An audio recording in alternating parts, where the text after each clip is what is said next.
I'm Matt Gelka in Washington, where the longest government shutdown on record could soon be over, but Congress could again be scrambling for another funding deal at the beginning of next year.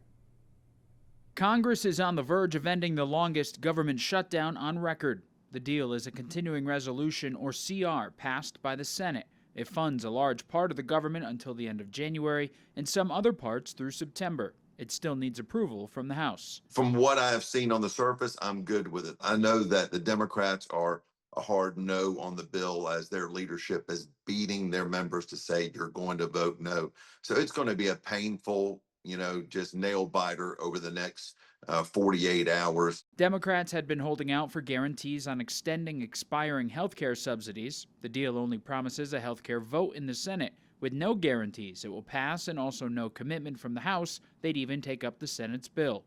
What the deal does do is add another continuing resolution to a long list of CRs Congress has passed for decades in order to keep the government running. The Bipartisan Policy Center's Shia Cabas says it's a bad way to run a country. The only thing worse than a continuing resolution is a government shutdown, which is what we're in right now.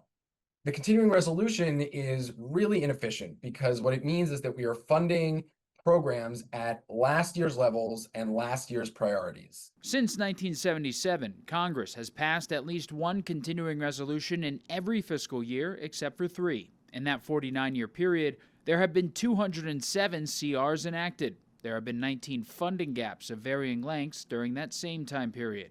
But watchdogs say the problem with CRs is they often wind up putting Congress and the country in the same situation every few months, mismanaging the budget process while not tackling a growing record national debt. Our federal fiscal picture needs to get under control because part of what's driving the broken budget process is the fact that we have a $37 trillion debt. House Speaker Mike Johnson hopes his chamber can take a vote on the deal as early as Wednesday. The president has also said he supports it. Reporting in Washington, I'm Matt Gelka.